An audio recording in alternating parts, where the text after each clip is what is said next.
living a life that many would envy, captured in the glamorous snapshots on my Instagram. I never shied away from the spotlight. My Snapchat, linked in my bio, was a beacon, attracting strangers like moths to a flame. One stormy evening, as the rain pattered against the windows, I lounged with my friend, our laughter mingling with the sound of the downpour. That's when 2 notifications popped up on my phone. Friend requests from Kara Welsh and Brielle Owens. Their Snap scores were oddly low, one barely hitting 200, the other just over a couple thousand. Shrugging it off, I accepted their requests, not thinking much of it. But then, a message from Kara, a black screen with the words, "You're cute," flickered onto my screen. I dismissed it. A prank, perhaps. Curiosity piqued. I glanced at the Snap map, and there they were, a digital blip in a car, not far from my location.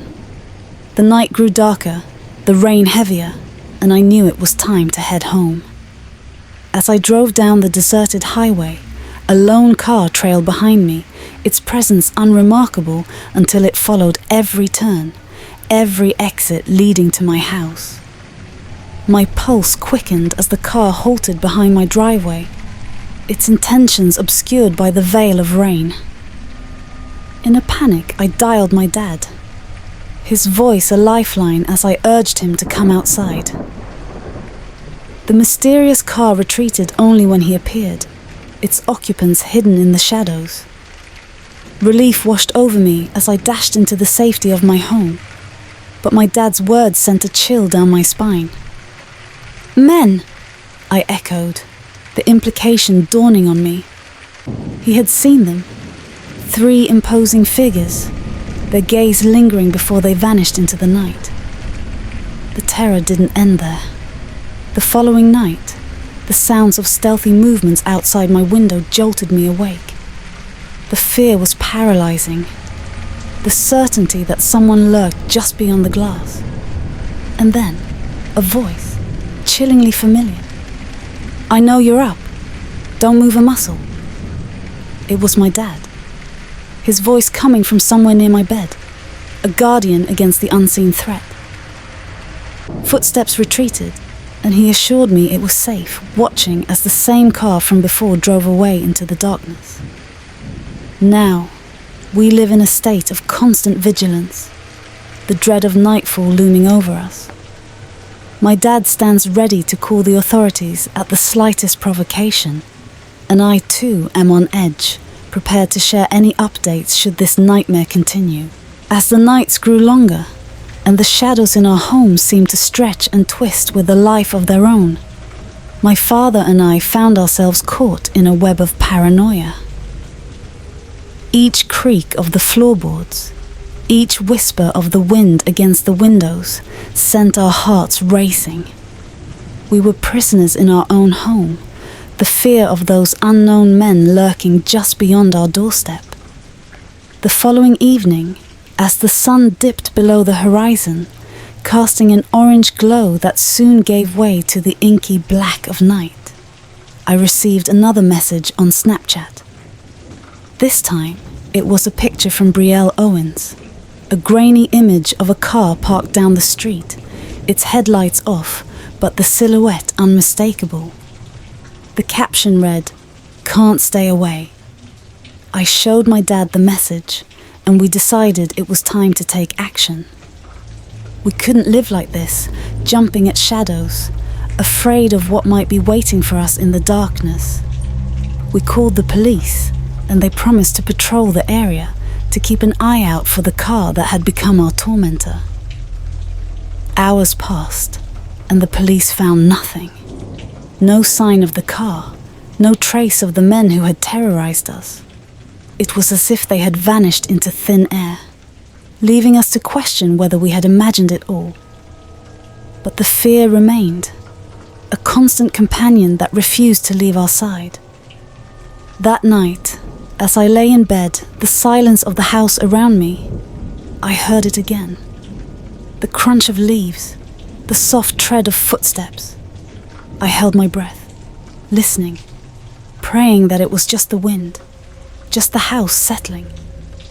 But then, a shadow passed by my window, a brief interruption in the moonlight that streamed through the blinds. I reached for my phone, ready to call for help, but it was gone.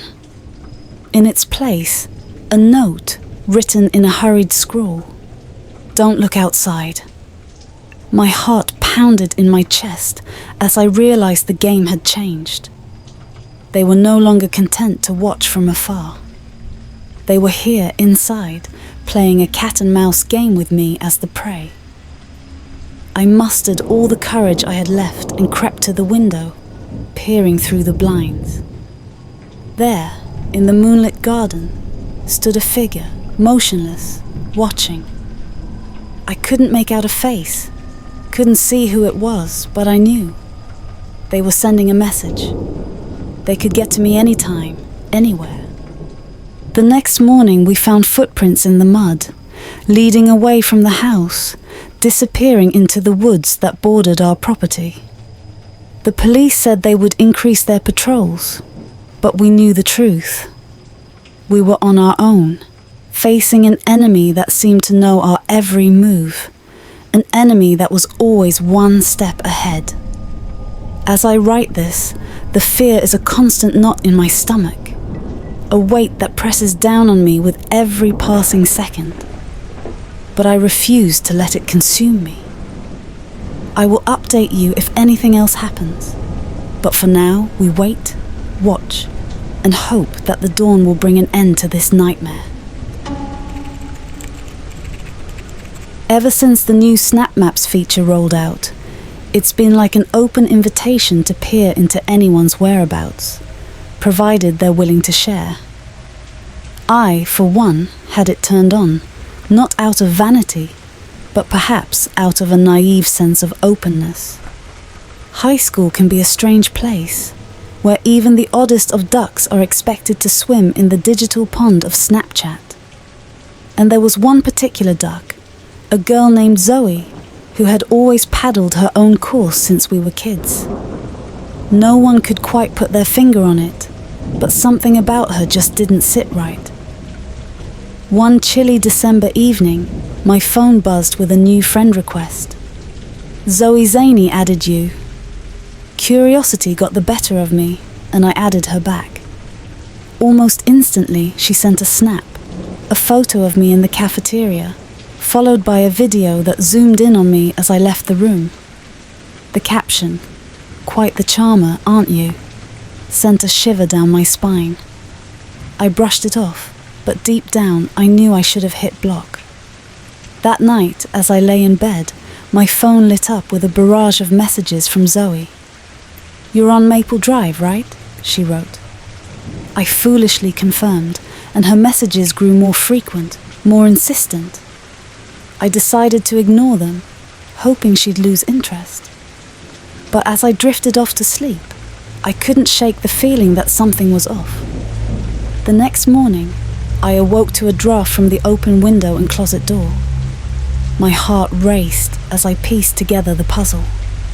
Frantically, I checked my phone and saw a progression of snaps from Zoe. The sidewalk, my house, my window, and then me, asleep in my bed, captured from the darkness of my closet. Her messages were a mix of obsession and eerie calm. "I like watching you dream," one read. "Found you with Snap Maps. Hope that's okay." I was a girl, in case you're wondering, and this was no innocent crush. I screenshot the chat, but the images were already gone. Zoe's account vanished, leaving nothing but a digital ghost and a real-life nightmare. The police got involved, and the school too. Turns out, Zoe lived with her neglectful father, which explained some things, but excused nothing. The screenshots were enough to charge her with juvenile trespassing. Zoe disappeared from school, and whispers said she and her father moved away, leaving only the echo of her unsettling fixation. The days following Zoe's disappearance were shrouded in an unsettling calm. The police had scoured her house, finding it abandoned, save for a room filled with scattered papers and photographs, many of them of me. It was as if she had been planning her visit for months. The school was abuzz with rumors, but no one knew the truth. I tried to move on, but the feeling of being watched lingered like a shadow.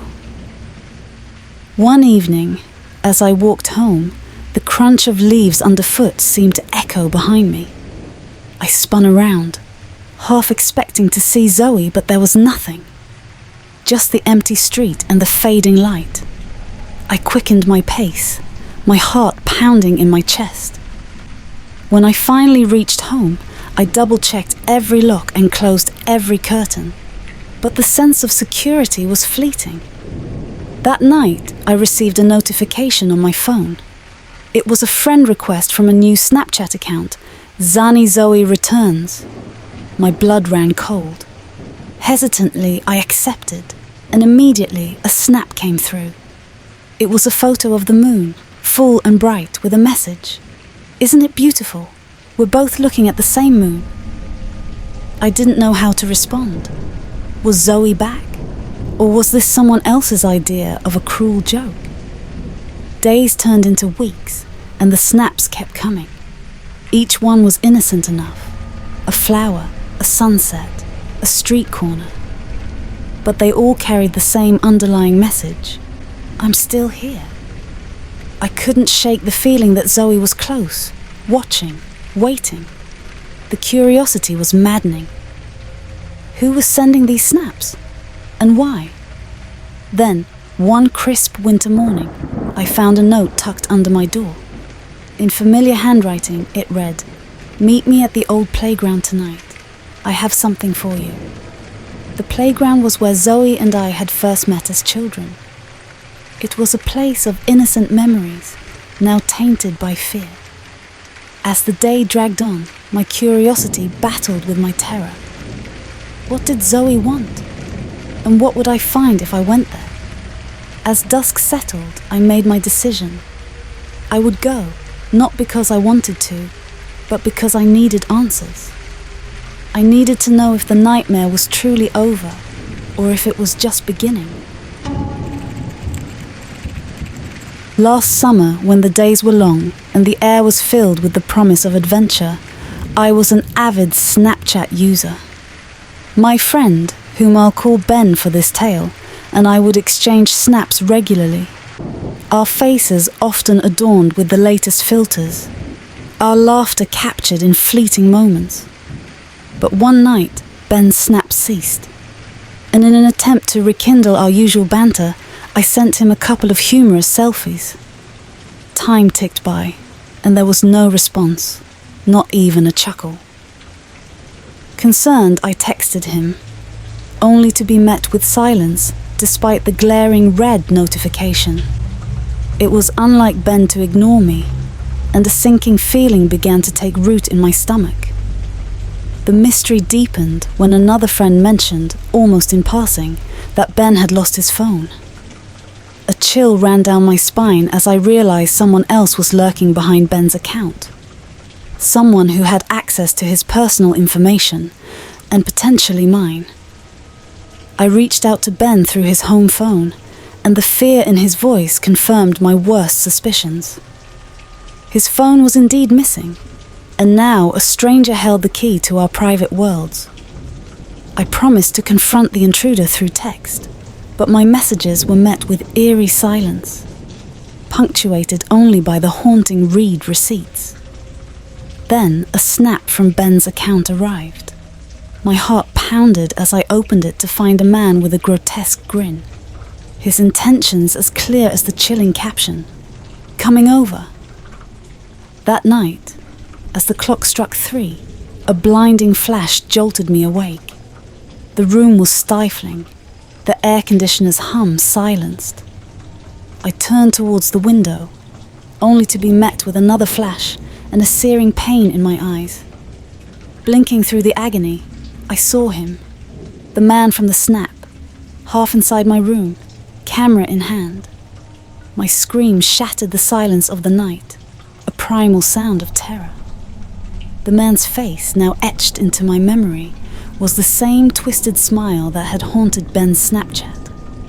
He fumbled at the window, his escape as frantic as my cries. By the time my parents rushed in, he was gone, leaving behind nothing but the echo of my fear and the lingering question. Who was he? As dawn broke, the police scoured the area, but the man had vanished like a ghost, leaving us to wonder if he would ever return. The digital world, once a playground of filters and fun, had become a gateway for a nightmare that had stepped into reality. The days that followed were a blur of sleepless nights and anxious whispers. The police had no leads, no suspects, and no way to assure us that the man wouldn't return. My parents installed new locks, security cameras, and floodlights that bathed our yard in a harsh, unwavering glow. But none of it eased the knot of fear that had taken up residence in my chest. I couldn't shake the image of that twisted grin, the way he had so boldly invaded my privacy, my space, my life. Every Snap notification made me jump. Every unknown number that called sent shivers down my spine. I was a prisoner of my own device, the screen a window to a world I no longer trusted. One afternoon, as I sat in my room, the sound of the doorbell echoed through the house. My heart leapt into my throat. My parents weren't home, and I wasn't expecting anyone. I approached the front door hesitantly, peering through the peephole. There, on the other side, was a delivery man holding a small package. I opened the door just enough to receive the package, my hands trembling. The delivery man seemed oblivious to my distress, offering a polite nod before departing. I turned the package over in my hands, my name written across the top in bold letters. There was no return address. Inside, nestled among a bed of crumpled paper, was Ben's phone, unharmed but for a single crack across the screen. A note accompanied it, the handwriting jagged and hurried. "You can't hide." The implications were terrifying.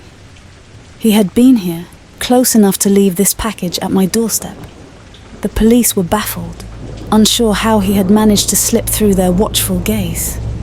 They took the phone, hoping to find fingerprints, DNA, anything that might lead them to him. Days turned into weeks, and the man became a ghost story, a cautionary tale of the dangers lurking behind the screen. But for me, he was a constant shadow, a reminder that somewhere out there he was waiting, watching, and planning his next move. As I write this, I can't help but glance over my shoulder, half expecting to see him there, smiling that same eerie smile. The fear has become a part of me, a silent companion that whispers of danger with every unknown face, every unexpected sound. But I refuse to let it define me. I will update you if anything else happens, but for now, I remain vigilant, determined to reclaim the sense of security that was stolen from me that fateful night. I remember it like it was yesterday. I had just finished my evening shift at the diner and was looking forward to unwinding at home. As I settled onto my couch, I opened Snapchat to catch up on what my friends were up to. That's when I noticed a new friend request. The username was Watcher_07R, which I found odd, but I accepted it anyway, thinking it was just another random person who found my username. At first, everything seemed normal. Watcher_07 would send snaps of random things: trees swaying in the wind, a cat crossing the street, a half-eaten sandwich. But then the snaps started getting weirder. One night, I received a snap of my own front door. My heart raced as I realized this person was nearby. I replied, asking who they were and why they were sending me these pictures, but I received no response. The next snap made my blood run cold. It was a picture of me, taken from outside my living room window with the caption, "You look so peaceful inside." I jumped up and checked all the locks, closing the curtains tightly. I reported the account to Snapchat, but they said it would take time to investigate. For the next few days, I received more snaps from Watcher_07, each one more invasive than the last. Pictures of me sleeping, of me in the shower, blurred images that seemed to be taken from inside my closet. I was living in a constant state of fear, jumping at every sound, dreading the next notification. One evening, as I was about to close the app, a live video call came through from Watcher_07. My finger hovered over the decline button, but curiosity got the better of me. I answered, and what I saw made my stomach turn. It was a dark room, and the only light came from the screen itself, illuminating a pair of eyes that stared back at me. A distorted voice whispered, "I see you." I ended the call and threw my phone across the room. The next day, I went to the police. They took my statement and started an investigation, but they couldn't trace the account. It was as if Watcher_07 didn't exist. I deleted my Snapchat account and tried to move on, but the fear lingered. I couldn't shake the feeling of being watched, of being vulnerable to someone's twisted game. It's been months since the last snap from Watcher07, but I still can't shake the paranoia. Every shadow, every unexpected sound sends a shiver down my spine. I learned the hard way that social media can be a gateway for the disturbed, a tool for them to invade your life. And sometimes, the true horror isn't in what you see. It was a typical Friday night, and I was scrolling through Snapchat to see what my friends were up to. That's when I noticed a new snap from a username I didn't recognize, Shadow Follower. The snap was just a black screen with a timer counting down from 10. I thought it was a glitch or a prank, so I ignored it. The next day, Shadow Follower sent another snap. This time, it was a photo of a dark alley with a single light flickering in the distance. The caption read, "The path is set." I was intrigued but unnerved. I replied, asking who they were, but there was no response. Over the next week, Shadow Follower sent me snaps that gradually became more personal. Photos of places I frequented, like the coffee shop I visited every morning, the park where I jogged, even the bookstore where I worked part-time. Each snap was accompanied by cryptic messages like, "I'm getting closer," or "You can't hide." I started to feel like I was being stalked. I tried blocking the account, but new ones would pop up with similar names. Shadow Watcher, Shadow Peeker. Each one more persistent than the last. Then, one evening, I received a snap that sent chills down my spine. It was a photo of my front door from the outside taken at that very moment. The caption read, "Almost there." Panic set in. I double-checked the locks and closed all the blinds. I called the police, but they said they couldn't do much without more evidence. That night, I couldn't sleep. Every creak and whisper of the wind sounded like someone trying to break in. I kept watching the door, expecting it to burst open at any moment. The following morning, I received a video snap from Shadow Follower. It was a first-person view, walking through my neighborhood, then down my street, and finally stopping right in front of my house. The video ended with a still shot of my door and the sound of someone whispering, "See you soon." I was terrified. I decided to stay with a friend for a few days, hoping it would all blow over. But the snaps continued. Pictures of my friend's house, then of the two of us watching TV inside.